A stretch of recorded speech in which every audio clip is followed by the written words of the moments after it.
Alors bonjour, je m'appelle Monique Larochelle. Aujourd'hui, je ferai un exposé de 20 à 25 minutes sur notre personnage Paul. Le thème d'aujourd'hui, c'est l'amour de Dieu. Car Paul va nous dire, l'amour de Dieu a été répandu dans nos cœurs par l'Esprit Saint qui nous a été donné. L'arrière-fond de cette parole dans la vie de Saul, c'est que lui, à sa conversion, Ananie est venu lui imposer les mains. Il l'a baptisé, puis en lui imposant les mains, il a reçu l'Esprit Saint. Et Paul, toute sa vie, va prendre conscience de cette personne qui est l'Esprit Saint et de son travail en nous et de son grand don en nous. Alors, le grand don de l'Esprit, c'est l'amour, car l'Esprit est amour. Le fruit de l'Esprit, nous dit-il dans la lettre aux Galates, au chapitre 5, est charité.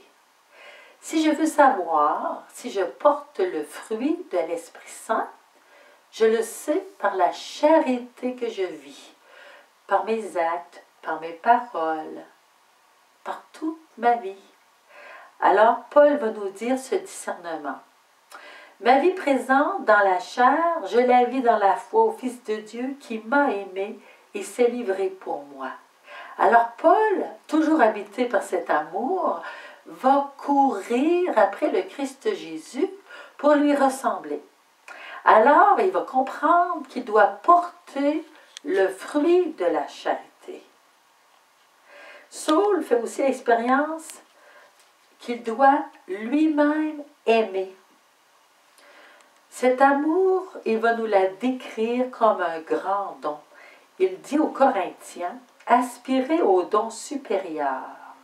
Et je vais encore vous montrer une voie qui les dépasse toutes. Paul va nous parler de la foi, de l'espérance, mais il va nous dire, la plus grande des trois, c'est la charité, car elle demeure éternellement. Paul, quand il a rencontré le Seigneur, ne portait pas le fruit de la charité, mais il portait un fruit de violence. Il mettait en prison les disciples du Christ. Il était sans compassion. Hommes, femmes, enfants, tous. Il les mettait en prison. Il était dur dans son cœur, durci par la loi. Mais plus tard, il va nous dire que la seule loi que nous avons, c'est la loi de l'amour fraternel. Et cette loi, c'est la loi de l'Esprit en nous. C'est la loi du Christ, celle que Jésus a toujours vécue. Le grand don offert donc, c'est l'amour agapé. Agapé, ça vient du grec agapen, qui veut dire charité en latin. Et pour nous, qui parlons français, c'est un amour de gratuité, de bienveillance, qui va dépasser même l'amour entre amis, qui est l'amour philène en grec. Cet amour vient de Dieu.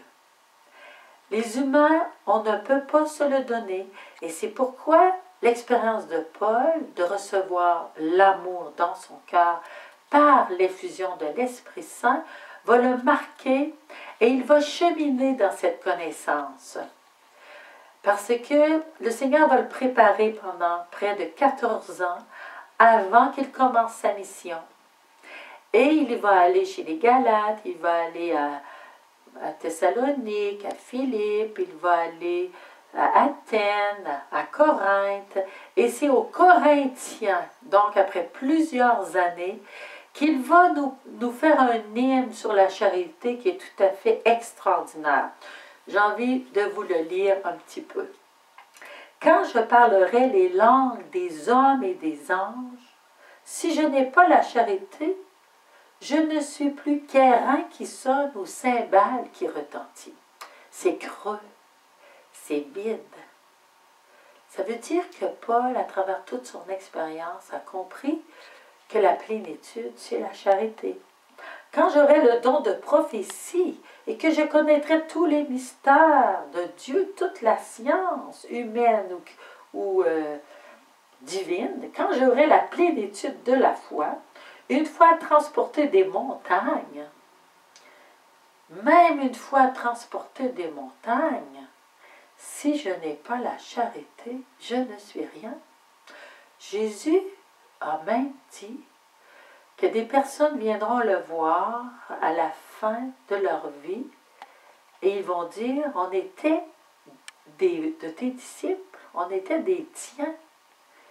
Et le Seigneur va leur répondre, allez-vous-en loin de moi, vous qui commettez le mal.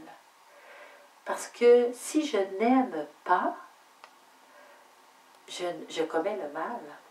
La seule loi, c'est la charité. Même si je prophétisais, j'étais un grand prophète dans le monde entier, je faisais des beaux enseignements, si je n'ai pas la charité, si je ne le fais pas par amour pour les gens, par amour pour le Seigneur, ça ne donne rien, aucun fruit. Le fruit de l'esprit est la charité. Des fois, on voudrait tout connaître, être des savants. Et si je n'ai pas la charité, j'ai la tête vide, le cœur vide. Peut-être que j'ai la tête pleine, mais j'ai le cœur vide. Je n'ai pas la tête remplie de la sagesse de Dieu. Si j'ai une fois transporté des montagnes, ça, on aimerait ça, hein? Venir à bout des grandes épreuves, aider ceux qui sont malades, les guérir, faire toutes sortes de miracles pour aider les autres, peut-être. Mais si je n'ai pas la charité, si je le fais pour ma gloire, si je le fais pour l'honneur, même pour être aimé et apprécié, si je n'ai pas la charité, je ne suis rien. Mon être n'est rien. C'est ce que Paul va nous dire. Quand je distribuerai tous mes biens en aumône, pourtant, hein, si j'ai des millions, je pourrais les donner. Mais si je ne le fais pas par amour, si je le fais pour qu'on me remercie, quand je le livrerai mon corps aux flammes, il y en a qui livrent leur corps aux flammes. Il y en a qui se font exploser. Si je n'ai pas la charité, cela ne me sert de rien. Donc, le sommet de tout, et Thérèse va nous le dire, je serai jugée sur l'amour. Seul l'amour a du prix aux yeux du Seigneur. L'amour de Dieu a été répandu dans nos cœurs par l'Esprit Saint qui nous a été donné. Demandons l'Esprit Saint. C'est une personne en Dieu qui s'appelle amour. Sans cet amour, je ne suis rien. Je ne peux pas aimer les autres d'une manière gratuite, bienveillante, miséricordieuse. Je vais les aimer pour moi, pour mes intérêts. Je veux même m'en servir. Ça va paraître que je les aime, je fais toutes sortes de choses, mais est-ce que c'est pour leur bien, seulement pour eux, par amour pour le Seigneur? Et voilà qu'on a des questions à se poser. Et là, Saint Paul, dans son hymne sur la charité, va nous donner une description.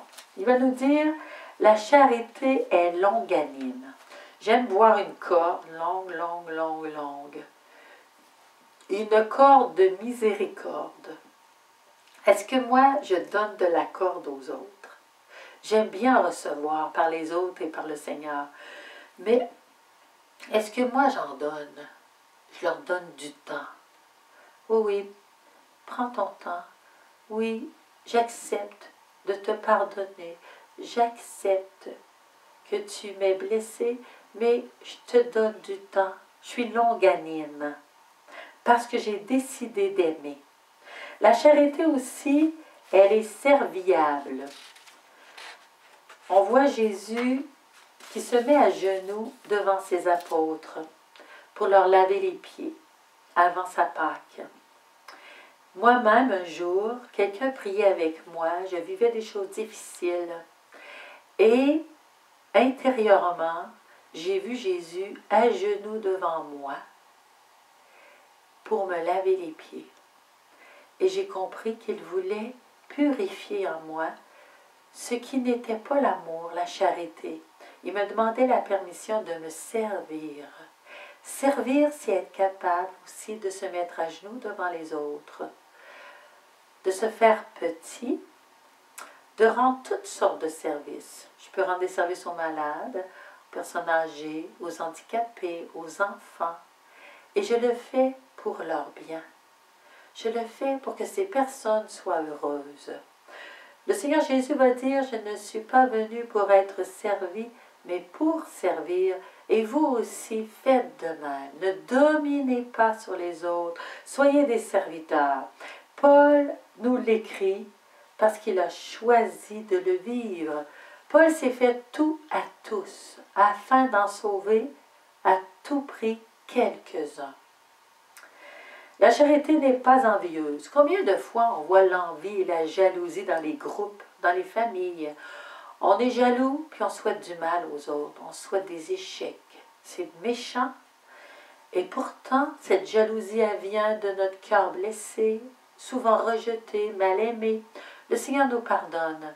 Alors il nous dit, toi aussi, réjouis-toi de ce que l'autre réussit. Toi aussi, pardonne. Toi aussi, fais du bien à l'autre. Ne l'envie pas dans ses biens. S'il a reçu telle qualité, c'est pour la partager avec toi et avec tous. Ne jalouse pas parce que moi, je t'aime tel que tu es. Tu n'as jamais été rejeté par moi. Ne te rejette pas parce que tu es unique et je n'en fais jamais une pareille personne humaine. Et développe ton être, développe ta vie, ton cœur dans l'amour. Tu connaîtras le bonheur. Vis la charité. Tu ne seras pas envieuse ni jalouse. Donc Dieu va aussi m'inviter à ne pas fanfaronner, car nous dit saint Paul, la charité ne fanfaronne pas. Des fois, on a été orgueilleux, on s'est vanté, on a voulu paraître, des fois même fanfaronner, être supérieur aux autres. Eh bien, le Seigneur nous dit, la charité ne fait pas cela. La charité veut l'égalité, l'amitié, parce que la charité, c'est une amitié. Elle rend mon cœur semblable à l'autre. Je ne suis pas moins et je ne suis pas plus. Je suis comme l'autre qui est aimé de Dieu, son enfant. La source du bonheur, la source de l'amour, c'est la charité qui nous est donnée par l'Esprit Saint. La charité ne fait rien d'inconvenant. Le Seigneur, il est humble et doux. Et il fait ce qu'il convient pour chacun de nous. Alors moi, quand j'approche quelqu'un, je dois apprendre aussi, avec Jésus, à être humble et doux, douce dans mes attitudes, dans mes paroles, à être pleine de respect. La charité est remplie de respect, de douceur, de délicatesse. L'amour ne fait rien d'inconvenant. Et l'amour ne cherche pas son intérêt. Combien de fois on cherche notre intérêt en aimant quelqu'un? On dit, tant que tu vas faire une tournée de billard à tes chums, à tes amis, tu vas avoir des amis. Mais quand tu n'auras plus d'argent, où seront-ils? Tant que tu auras de la santé, que tu pourras accueillir tes amis avec plein de beaux repas, tu vas avoir des amis, c'est intéressant, mais quand tu vas tomber malade, tu ne seras plus capable de sortir de ta maison. Où seront-ils tes amis? Alors, la charité ne cherche pas son intérêt. Ça veut dire, la charité n'est pas égoïste, n'est pas centrée sur soi.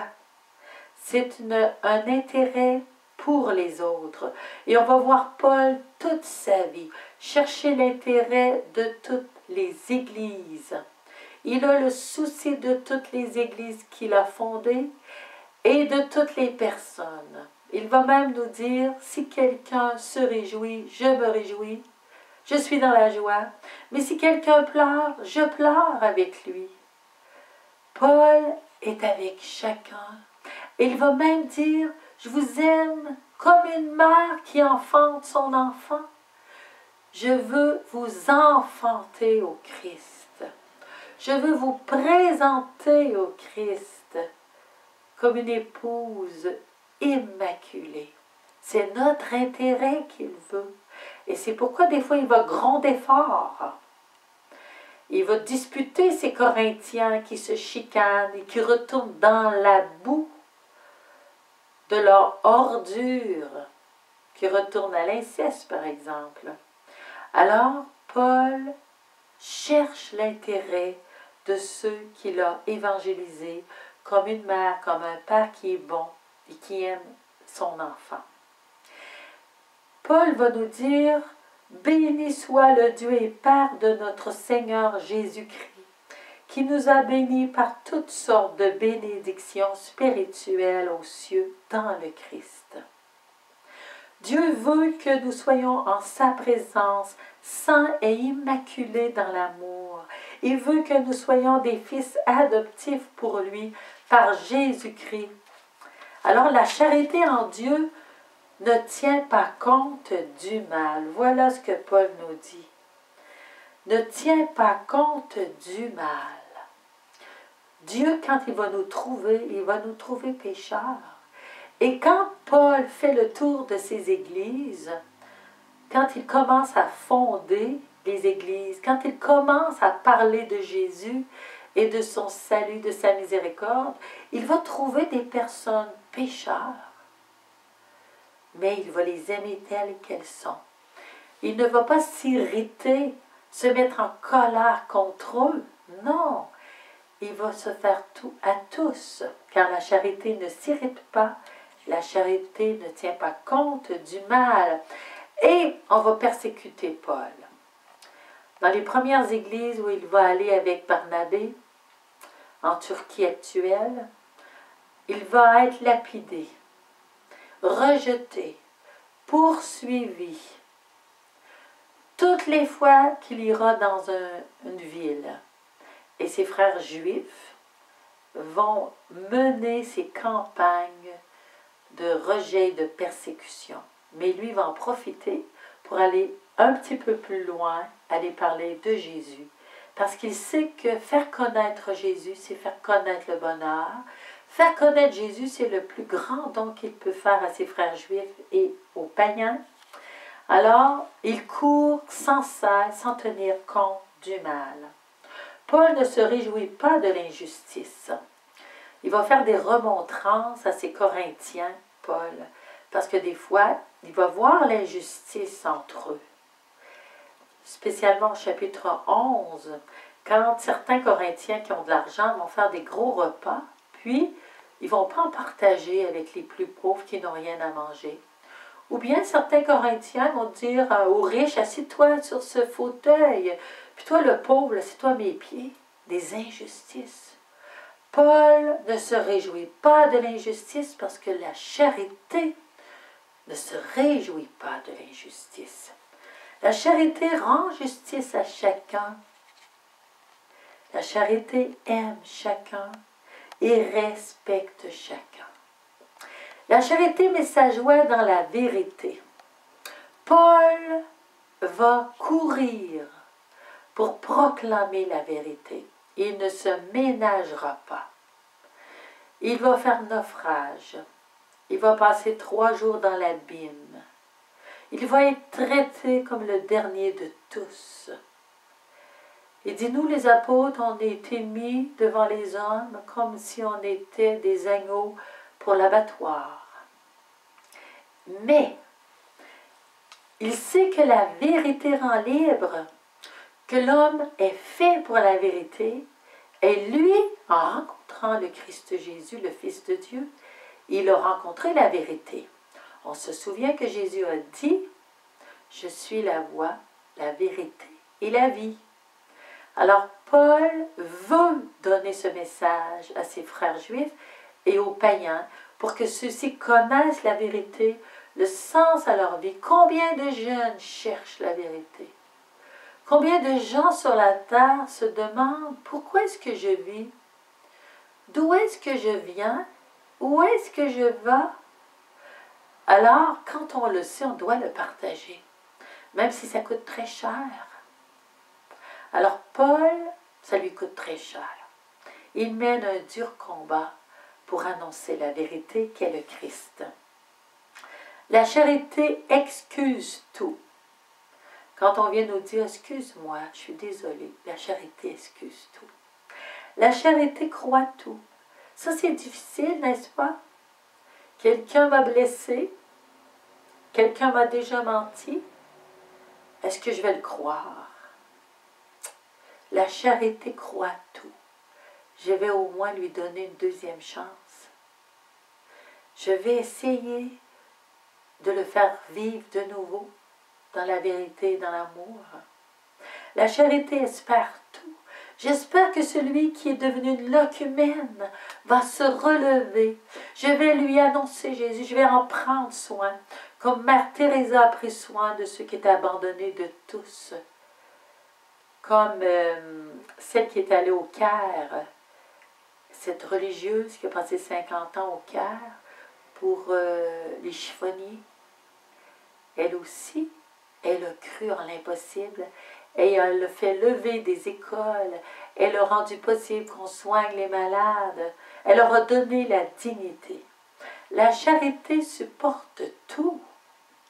Je supporte les défauts des autres et mes défauts. La charité supporte le temps, prend patience. La charité endure tout. Supportez-vous les uns les autres, nous dit saint Paul. On peut dire que Paul a tout supporté. Il a même voulu gagner sa vie en construisant, en fabriquant des tentes pour être à la charge de personnes, afin que l'évangile qu'il annonçait ne soit pas décrié. Il a tout supporté pour donner le message de l'amour du Christ qui nous rend libres. Alors je termine. La charité ne passe jamais. Les prophéties, elles disparaîtront. Les langues, elles se tairont. La science, elle disparaîtra. Car partielle est notre science. Partielle notre prophétie. Mais quand viendra ce qui est parfait, ce qui est partiel disparaîtra. Lorsque j'étais enfant, je parlais en enfant. Je pensais en enfant. Une fois devenu homme, j'ai fait disparaître ce qui était de l'enfant. L'enfant il est tourné vers lui-même et vers ses besoins. Mais quand je suis devenu un homme spirituel, je laisse la charité entrer en moi. Nous voyons à présent dans un miroir, en énigme. En effet, Dieu se révèle, mais c'est mystérieux encore. Donc la science, la sagesse est partielle. Et c'est Dieu qui va se révéler à moi totalement quand je le verrai face à face, nous dit Paul. À présent, je connais d'une manière partielle, mais alors je connaîtrai comme je suis connu, parce que Dieu me connaît tout de moi, connaît tout de toi, et il nous aime. Maintenant donc demeure foi, espérance, charité. Ces trois choses, mais la plus grande d'entre elles, c'est la charité. Cet amour de Dieu répandu dans nos cœurs par l'Esprit Saint qui nous a été donné. Amen.